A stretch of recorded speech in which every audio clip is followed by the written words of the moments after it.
Bonjour à tous, alors aujourd'hui on va écrire un programme à l'aide de notre calculatrice Numwork qui va nous permettre en fait d'afficher à l'écran les diviseurs positifs d'un nombre entier naturel qui sera entré par toi.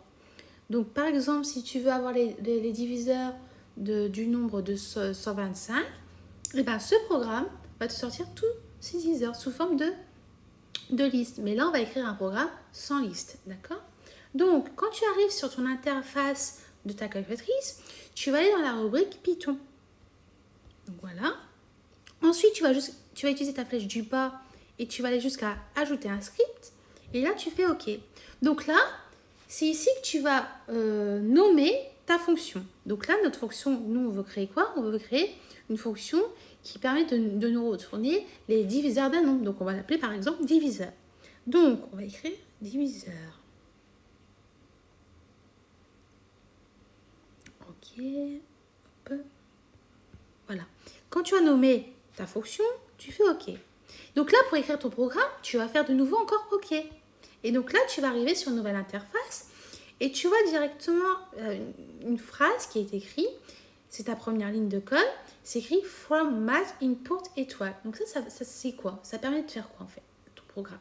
Et bien en fait, c'est un dossier mathématique qui s'appelle Math. Et en fait, tu vas importer toutes les fonctions mathématiques dans ton programme. Comme ça, si tu fais dans ton programme des calculs et que tu as besoin de fonctions mathématiques, automatiquement, ça sera importé. Et donc, quand tu vas l'exécuter, il n'y aura pas d'erreur, il n'y aura pas de problème.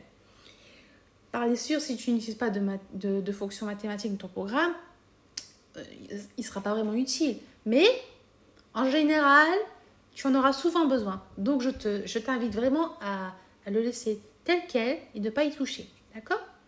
Donc ensuite, ce qu'on doit faire pour écrire notre programme, et bien en fait, on va définir une fonction. Donc, pour définir une fonction, tu vois, tu as une petite vallée sur ta calculatrice, tu vas cliquer dessus, d'accord? Et là, tu vas aller avec ta flèche du bas jusqu'à fonction. Donc, tu fais OK et tu fais def fonction. Et donc là, ici, tu avais appelé comment tout à l'heure? Ta fonction, tu l'avais appelée diviseur. Donc là, tu vas écrire diviseur. Donc là, au lieu de faire alpha, lettre, alpha, lettre, alpha, lettre, je t'invite à appuyer 2 fois. Tu fais un double clic sur ta touche alpha. 1, 2. Et là, les lettres vont être activées. Regarde. D, I, P, I, S, E, U, R, S. C'est magique, tu vois. C'est un gain de temps et ça t'évite de faire alpha, lettre, alpha, lettre, alpha, lettre. D'accord? Ensuite, par exemple, si tu souhaites avoir, comme je t'ai dit tout à l'heure, les diviseurs du nombre 125, eh ben, tu sais très bien que 125 est un antinaturel.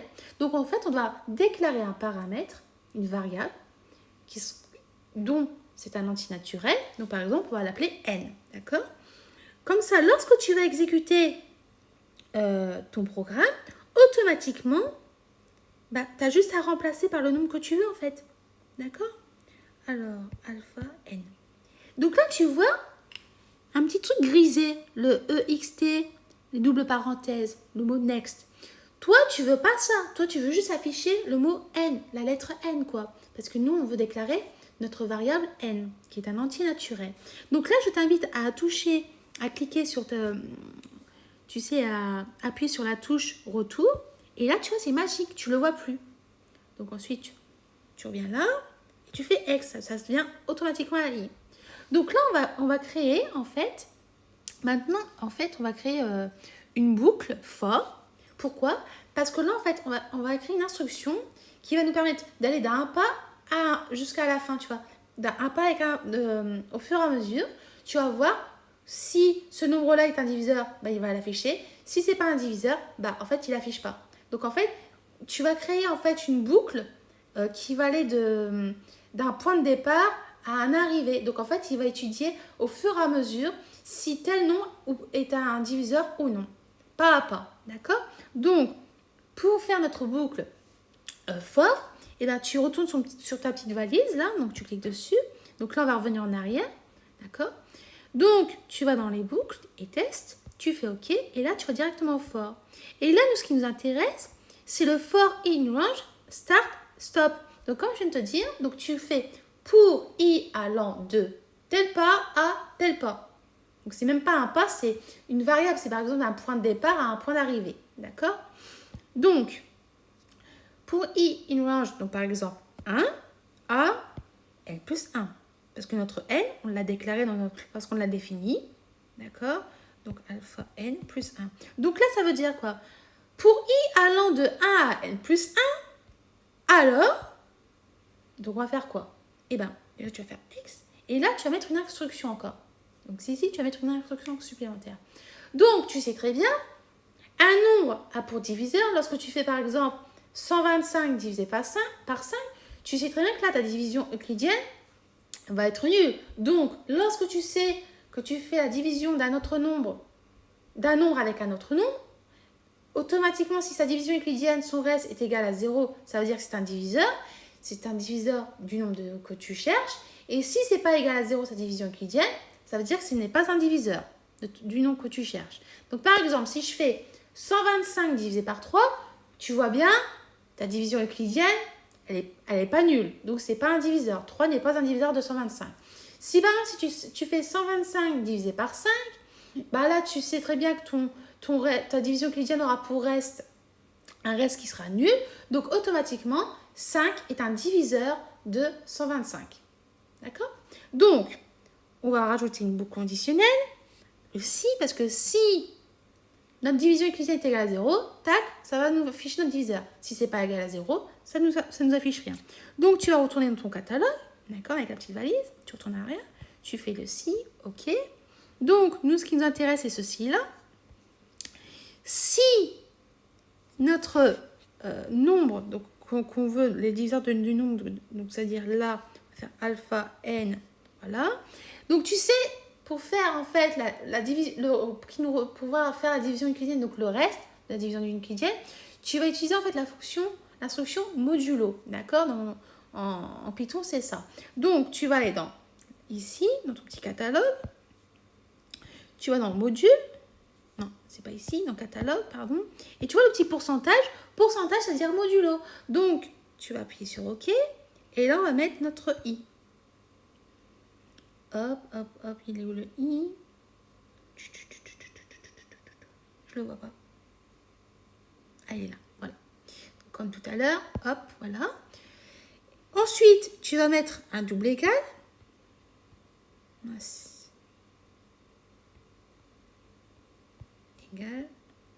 Égal, 0. Alors ça veut dire quoi? Si, par exemple, si on prend 125, d'accord?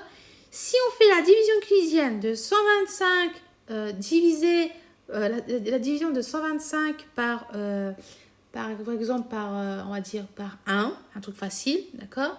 Donc là, automatiquement, ton reste, il va être égal à 0. Donc, automatiquement, on va après rajouter une instruction qui va nous permettre d'afficher, qui va nous dire 1 est un diviseur de 125, d'accord?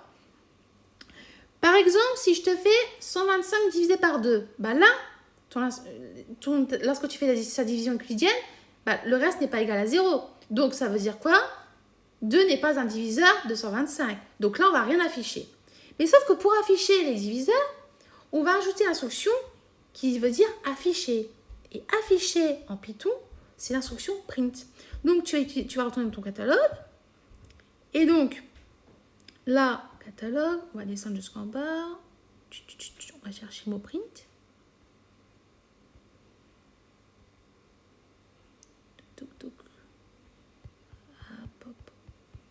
Voilà, il est là, print. Et on va afficher quoi? Bah, les diviseurs. Et les diviseurs, c'est quoi? C'est i. D'accord? Comme tout à l'heure, voilà. Donc, je te réexplique. La première ligne de code, en fait, c'est pour importer le dossier maths avec toutes les différentes fonctions mathématiques qui pourraient te servir. Ensuite, là, en plus, par exemple, là, dans le programme, la fonction mathématique qui pourrait nous servir, c'est la fonction modulo, qui permet de faire la division, qui permet qui permet d'obtenir le reste de la division euclidienne d'un nombre par un autre. D'accord? Donc, là, tu vois, le fait d'importer ce dossier, eh ben, c'est nécessaire. Si tu n'importais pas le dossier maths, bah, ton programme risque de ne pas fonctionner, en fait. En fait, là, tu aurais eu un blocage, tu vois. Donc là, c'est vraiment nécessaire. Donc, c'est pour ça que je te dis, je t'invite vraiment en général d'utiliser, d'automatiquement écrire sur cette ligne de code. Et ce qui est super avec la numWord, c'est qu'elle te l'écrit directement automatiquement en fait. Ok. Ensuite, tu définis ta fonction. Donc là, ta fonction, notre programme, c'est diviseur, qui aura pour variable n, d'accord? Donc n, tu sais très bien, c'est un entier naturel. Ensuite, tu vas ajouter une boucle qui va aller de i de 1 à n plus 1, d'accord? Que, par exemple, si tu fais la division si tu fais la division euclidienne de n par i et que son reste est nul, bah, le print va afficher que ce nombre-là est un diviseur de n. Et que, par exemple, si la division euclidienne n'est pas d'un nombre par un autre, si son reste n'est pas nul, bah là, on ne va rien afficher parce qu'on n'a pas rajouté un sinon, le else if, tu vois, on ne l'a pas rajouté. Donc, ça n'affiche rien du tout, d'accord? J'ai oublié de te dire, lorsque tu fais un double égal, tu le rajoutes en fait, ce double égal, c'est dans le cas lorsque tu fais une boucle conditionnelle. Et en fait, ça te permet de dire que lorsque tu fais, ici dans notre cas là, lorsque tu as n pourcentage i égale 0, ça veut dire lorsque tu fais la division euclidienne de n par i et que son reste est égal à 0, bah ça affiche l'instruction que tu vas écrire dans ta boucle conditionnelle. D'accord? Donc en fait, le égal, c'est dans le cas que si tu fais une opération ou une instruction, et si c'est égal à ce que tu souhaites, bah ça a exécuté l'instruction que tu auras écrite à l'intérieur de cette boucle. D'accord? Bon, en tout cas, j'espère que tu as compris ce que je voulais dire. Donc voilà. Donc là, on va exécuter notre programme pour voir si ça fonctionne. Donc là, on va faire hop, exécuter le programme. Donc là, on l'a exécuté. Donc là, ici, tu vas devoir écrire diviseur. D'accord? Pour le tester. Diviseur, hop. Diviseur, hop. Hop, parenthèse. Et donc, par exemple, si tu vas avoir les diviseurs du nombre 125, parce que plus tard, je te parle de 125. Donc là, tu écris 125 parce que 125, c'est bien un entier naturel, d'accord? Tu fais X et là, tu vois bien que les diviseurs de 125 sont 1, 5, 25 et 125. Et ce qui est vrai, d'accord? En plus, ce programme-là, donc comme tu le sais lorsqu'on avait fait le chapitre, ça te permet d'avoir la liste des diviseurs et en même temps, ça te permet aussi de voir si tel nombre est un nombre premier. Par exemple, là, ici, tu vois bien que 125 n'est pas un nombre premier parce qu'il n'a pas pour diviseur 1 et lui-même, il a aussi 5 et 25. Donc là, 125 n'est pas premier. Mais par exemple, si tu veux savoir si un nombre est premier ou non, en listant ses diviseurs, bah là, automatiquement, tu sauras si c'est un nombre premier ou non. D'accord? Donc voilà, donc j'ai fini de t'expliquer comment faire ce petit programme qui te permet d'avoir la liste des diviseurs d'un nombre. Donc j'espère que cette vidéo t'a été utile, que tu as compris comment faire ce petit programme et quel est l'intérêt de ce programme. Et que tu as aussi compris chaque ligne de code et avec les différentes instructions du programme. Donc je te dis à bientôt et au revoir.